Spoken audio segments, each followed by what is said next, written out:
Entrar em contato com uma raça alienígena inteligente seria uma péssima notícia para a humanidade. Mas não detectar uma raça inteligente é igualmente ruim. Estamos fadados ao fracasso, segundo alguns grandes cientistas. Mas e se imaginarmos um futuro em que a vida no universo não seja algo tão incomum? O conto de hoje traz uma reflexão sobre a extinção humana e uma releitura sobre seu possível começo, ou recomeço. Espero que gostem e não esqueçam de seguir o Contos da Pel no YouTube e no Spotify. E se você gosta desse programa, considere se tornar um apoiador, pois esse programa só é possível graças aos apoios que recebemos. Eu sou Priscila Elspeth e esse é o Contos da Pel.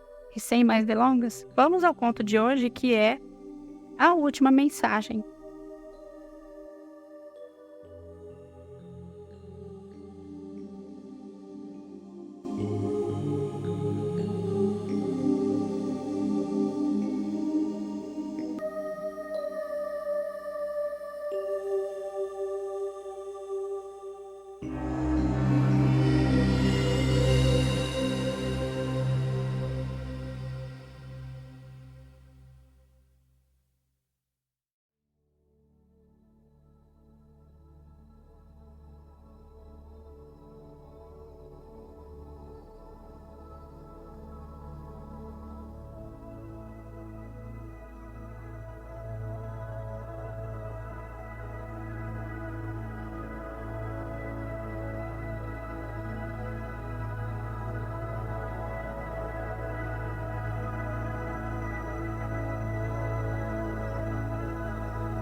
Há muito tempo, os vitrinos receberam um sinal de ondas de rádio vindo de um complexo planetário muito distante. Ao analisá-lo cuidadosamente, obtiveram a confirmação de que se tratava de uma raça inteligente, tentando se comunicar com outros seres, além de seu sistema estelar de origem. Com esses dados em mãos, decidiram lançar uma nave de averiguação para visitar o tal sistema estelar e encontrar a origem do sinal. Se fazer contato com outras raças era importante para aqueles seres, então ambos tinham objetivos muito próximos, visto que os vitrinos tentavam contato há milênios e só conseguiram obter êxito uma vez. Aquela poderia ser a segunda. Tinha tudo para dar certo. A nave viajaria 11 anos-luz, o que significava para os emissores do sinal uma viagem de muitos milhares de anos, visto que detalharam seu modo de viagem pelo espaço. Isso era animador, pois quando chegassem ao destino, a raça em questão já estaria mais evoluída e seria capaz de compreender alguns conceitos que os vitrinos gostariam de compartilhar. Na maior parte do tempo, a tripulação viajou em animação suspensa. Acordavam de vez em quando para avaliar a situação da nave, corrigir possíveis erros na trajetória. Tudo correu bem. Assim como esperado, eles chegaram ao sistema planetário que enviou a tal mensagem. Fizeram cálculos extremamente complexos e conseguiram detectar o ponto de origem. Era o segundo planeta em órbita da Estrela Vermelha. Partiram para lá o mais rápido possível. Os dois expedicionários deixaram a nave em módulo de reconhecimento e pousaram no que parecia ser um deserto de areia fina, quente, amarelada e infinito. Os monitores indicavam que o sinal havia sido enviado de algum lugar no raio de 3 km dali. Eles saíram do módulo e caminharam pelo tórrido deserto por algumas horas, seguindo apenas a intuição em uma coordenada falha. Os vitrinos são muito resistentes a temperaturas extremas, mas tudo tem um limite, e o deles parecia estar se esgotando. A estrela que iluminava aquele planeta estava em expansão, e em alguns milhares de anos o consumiria. Os corpos esguios de 3 metros de altura pesavam 80 quilos, mas caminhar pela areia os fazia se sentirem com o dobro disso. Embora seus corpos vítreos repelissem a maior parte do calor, parte da radiação era absorvida, e se continuassem assim, explodiriam. O macho quis desistir e voltar para o módulo, mas a fêmea insistiu em continuarem. Afinal, estavam tão próximos de uma grande descoberta. Por sorte, eles continuaram e, em poucos minutos, encontraram uma instalação no meio das areias. Parecia velha, abandonada, estava parcialmente coberta, mas alguns dias e o deserto engoliria a instalação toda para sempre. Os dois aproximaram-se da porta metálica e a forçaram, mas ela se recusou a se mover. A areia havia infiltrado pelas pequenas fissuras e prejudicado as engrenagens. O macho tocou seu antebraço descomunalmente longo e dele foi projetada uma tela holográfica azul. Ele digitou alguns códigos e apontou a mão para a superfície metálica. Ele captou o máximo de radiação solar que conseguiu, converteu em ondas de calor focalizadas e disparou contra a porta. Eis que ela derreteu totalmente em alguns segundos. Eles entraram, mas precisavam caminhar curvados, pois eram muito altos para aqueles corredores escuros da instalação. Ambos acionaram em seus pulsos as lanternas integradas e as usaram para avaliar o local. Os corredores estavam cobertos de pó e um tipo de fungo exótico. A maioria das portas estavam abertas, máquinas desligadas, papéis jogados por todos os lados, esqueletos de pequenos animais eram encontrados por toda parte. O local estava deserto, talvez por muito tempo. Os vitrinos alcançaram o final do corredor e, após atravessarem uma larga porta de vidro, depararam-se com um ambiente mais alto, onde poderiam manter seus corpos eretos. O local estava silencioso e escuro, mas na escuridão, efêmeros pontos verdes e azuis piscavam indicando o funcionamento de algumas máquinas. A fêmea aproximou-se das máquinas e tocou suavemente. Eis que uma tela acendeu, iluminando todo o local num tom azul. Havia na tela muitos ícones com símbolos estranhos, mas ela compreendeu que aquilo era um tipo rudimentar de máquinas de armazenamento de dados e, como tal, não era difícil de ser operada. Tocou um dos ícones e imediatamente a tela foi tomada pelo rosto de um ser. Diferente dos vitrinos, suas faces não eram lisas, tinham protuberâncias e orifícios, e assim como a raça a qual entraram em contato há séculos, tinham estruturas capilares espalhadas pelo corpo. A maior parte concentrava-se na cabeça. O rosto gesticulava e emitia sons incompreensíveis. A fêmea introduziu na máquina o seu tradutor universal, mas os sons continuavam incompreensíveis. Ela permaneceu observando aquele estranho ser, sabia que ele estava se comunicando, mas não sabia o que dizia. Então, de repente, o tradutor conseguiu analisar os códigos de linguagem e estabeleceu um padrão. Os sons passaram a ser ouvidos e compreendidos como palavras vitrinas. Ela então usou um comando para voltar o vídeo desde o início e prestou atenção ao que o alienígena falava. Olá, se estiver assistindo esse vídeo é porque deu tudo errado para o meu povo. Eu sou o Dr. Epaminondas de Jesus, engenheiro molecular do projeto Gênesis, espécie humana, sexo masculino, ou macho, ou sei lá a definição que vocês usam. Tenho 50 anos. Isso quer dizer que vivi 1/3 da minha estimativa de vida. Sou o último ser humano vivo no planeta inteiro. O homem parou, recostou na poltrona, respirou fundo e murmurou para si mesmo. Isso é tão patético, não tem ninguém lá fora. Bem, seja como for, não tenho nada melhor para fazer mesmo. Ele olhou para a câmera e depois de pigarrear disse: Vou contar como tudo aconteceu. Tudo teve início no ano de 2156, exatamente aos 30 dias de agosto, por volta das 20 horas. Todos os telejornais do mundo transmitiram a notícia de que a Corporação Fênix havia encontrado um meio de salvar o planeta. A essa altura, a Terra não dispunha mais de tantos recursos naturais e reservas de água potável eram muito escassas. De toda a água potável que já existiu no planeta, nós tínhamos apenas 0,5% dela. O restante foi poluída com dejetos das grandes indústrias que criavam objetos e nos iludiam com a pseudo-necessidade de aquisição dos mesmos. O tempo é e sempre foi o nosso maior adversário, depois de nós mesmos, claro. A Fênix havia construído um tipo de nanorobô capaz de identificar matéria orgânica boas e ruins para o ser humano.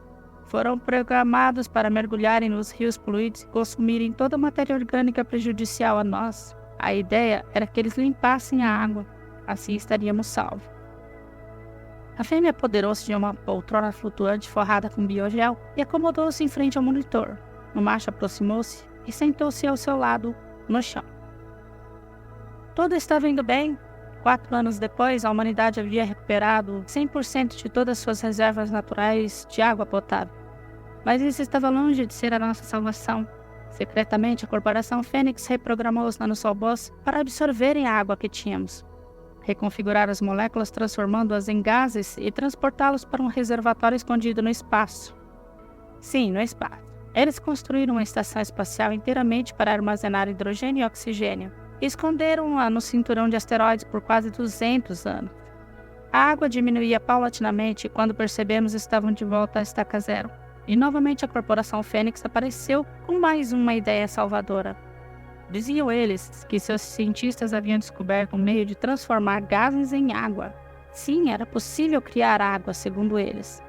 A alegria da humanidade durou muito pouco, pois a Fênix mostrou suas garras flamejantes. Anunciaram que só criariam água para as nações que pagassem quantias exorbitantes. Muitos países se opuseram aos termos, enquanto outros aceitaram de imediato, e assim teve início a derrocada final. O homem na tela coçou os olhos, bocejou longamente, apoiou os cotovelos na bancada do computador, pegou um recipiente cilíndrico transparente com um líquido incolor e ingeriu todo o conteúdo do copo. Os vitrinos se entreolharam e continuaram observando o vídeo. A corporação Fênix distribuía água sintetizada em seus laboratórios secretos para as nações que aceitavam pagar o preço deles. Isso iniciou uma guerra sem comparação histórica. Pela primeira vez, a humanidade lutava não por bens naturais, mas por recursos naturais. Pode parecer diferente, mas no final o desejo era o mesmo: obter a posse de algo que não possuía. A Fênix permanecia neutra na guerra, vendendo armas e suprimentos de primeira necessidade para qualquer um que lhe pagasse. A guerra durou exatamente 20 anos. Ela só acabou porque a corporação Fênix ruiu.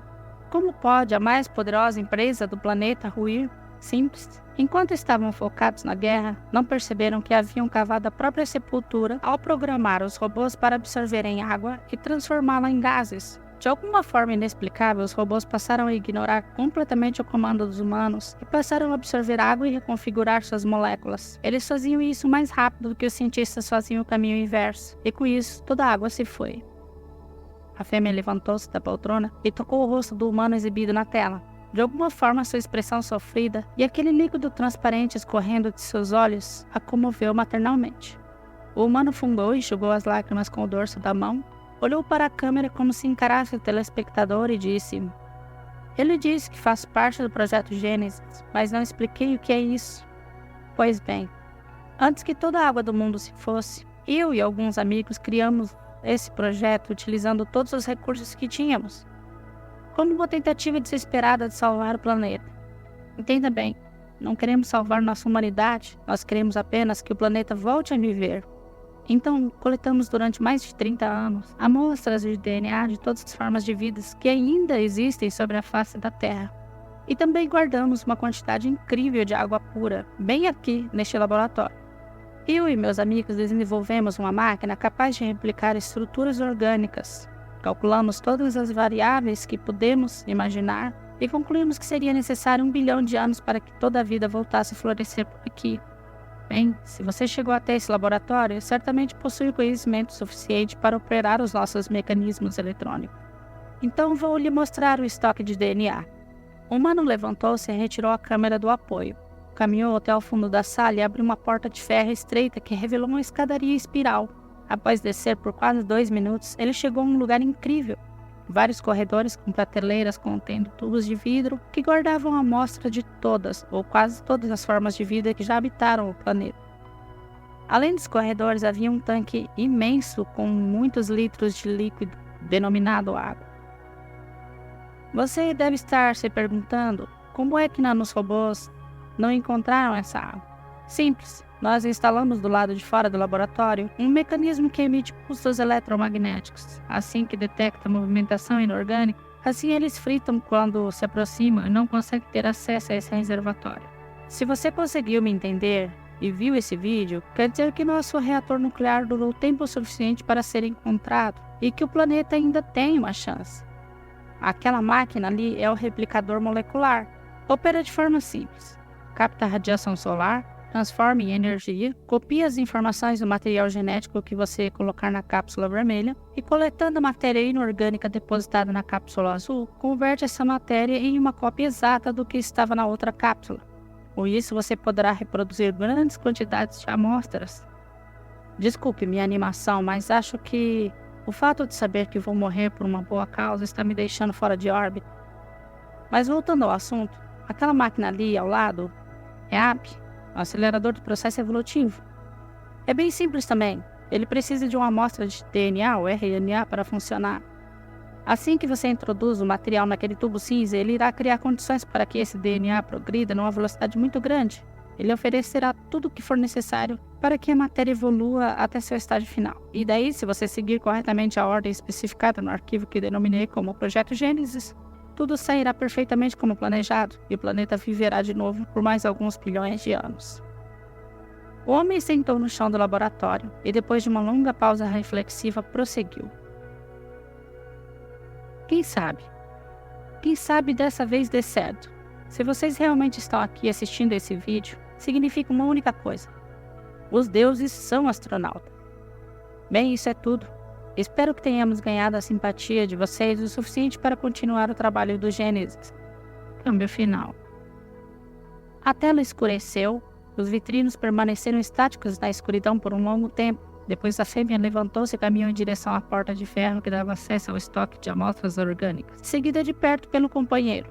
Assim que chegaram ao local, depararam-se com restos mortais de um hominídeo vestido exatamente como o homem do vídeo que assistiram. A fêmea abaixou-se e observou-o por alguns instantes. Tocou com as pontas dos 4 dedos o crânio do indivíduo. Por menor que tenha sido a pressão exercida, o esqueleto desmontou, e a fêmea ficou com o que um dia fora a cabeça de um homem imensamente inteligente em sua mão. Levantou-se vagarosamente. Ela pousou respeitosamente o crânio do Dr. Epaminondas sobre uma coluna de metal. Aproximou-se das máquinas e avaliou o funcionamento das mesmas. Perdida em seus pensamentos, só retornou à realidade quando seu companheiro lhe tocou suavemente o ombro e argumentou. Não temos muito mais o que fazer aqui. Fomos enviados para avaliar uma espécie inteligente e ela não existe mais. Tudo o que existe aqui é um planeta desértico, sem vida, sem condições de vida e um banco de matérias orgânicas que perecerão ao longo do tempo. Ela virou-se lentamente e o encarou por alguns instantes.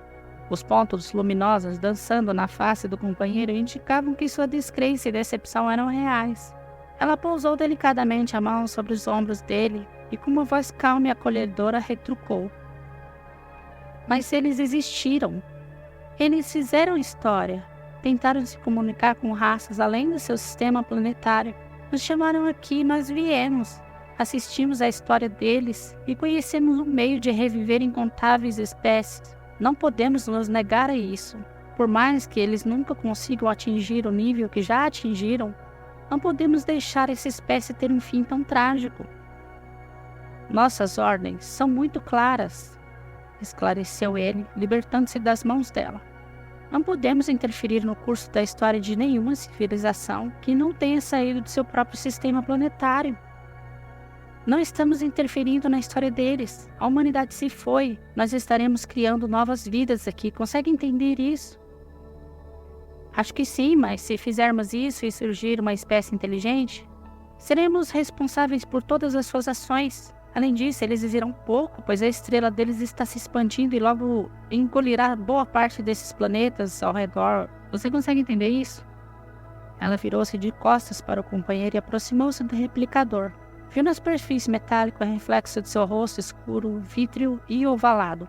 Os pontos brilhantes movendo-se lentamente em sua face indicavam inegavelmente a euforia que sentia, além da paixão instantânea que desenvolvera pela humanidade. Todos os seres vivos merecem uma segunda chance. Ela virou-se de volta para ele, cruzando as mãos sobre o peito e indagou. Lembra quando o pai falou que todos os seres inteligentes do universo vão aprender a ter as estrelas como guia, essa é a chance deles. Mas eles não têm futuro aqui. E se levarmos tudo isso para outro planeta? Tudo bem, Eva, mas saiba que depois que ligarmos essas máquinas não haverá retorno. Eu sei disso, Adão. Então, que se faça a luz.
Esse foi o conto de hoje, pessoal. Espero que tenham gostado. Ultimamente, tenho voltado muito a minha atenção às velhas histórias sobre alienígenas e segredos cósmicos, e isso tem me influenciado bastante. Recentemente também, lancei o conto Exploradores, que narra uma aventura de terror cósmico, ao melhor estilo Lovecraft. E tem para todo gosto, disponível no Kindle, em PDF e também em formato físico. Basta clicar nos links da descrição para ter acesso a ele. Já que citei esse conto, se você gosta de histórias sinistras de ficção científica, dê uma olhadinha no meu Instagram essa semana, postarei alguns trechos dele. Aproveitando o ensejo, também iniciei um projeto literário coletivo lá na plataforma Scrive, chama-se Horror Metal Brasil. Esse projeto trará contos de vários autores, abordando horror, terror, gore, e tudo inspirado em músicas de bandas brasileiras como Zumbis do Espaço, Matanza e outras mais. Se você escreve esse gênero e quer participar, deixa um recado lá nos comentários ou chama no Instagram, que é @Priscila_Elspeth, Priscila sem S e Elspeth com TH no final. Esse programa é patrocinado pela Boutique 5 Sentidos, que é um novo conceito de presentear. Quando você dá um presente, você passa uma mensagem. E não há mensagem mais linda que aquela que representa os seus sentimentos. Lá na Boutique 5 Sentidos, as meninas vão avaliar e ajudar você a escolher o melhor presente para cada ocasião. Tem preços bons, produtos de alta qualidade, uma variedade incrível e a qualidade super boa. Além disso, o atendimento é ótimo. Visite as páginas da Boutique 5 Sentidos e fique por dentro das promoções. Agradeço aqui a todas as pessoas que contribuem com o programa de várias formas, seja com apoio financeiro, divulgação e macetes de edição. Enfim, todo tipo de apoio é muito importante e eu agradeço por cada um deles. Um agradecimento especial a Gabriela Marra, uma escritora pra lá de talentosa, que se tornou madrinha do nosso programa recentemente. Obrigada, Gabi! E vocês, não esqueçam de seguir o Conto da Pel no YouTube e no Spotify. Se quiser trocar uma ideia comigo, me segue lá no Instagram. Eu já falei, mas eu vou repetir. É @Priscila_Elspeth. Priscila sem S, Elspeth com TH no final. Para se tornar um apoiador, basta clicar nos links aí na descrição. Por hoje é só, pessoal. Agradeço a todos vocês. Beijos e até a próxima.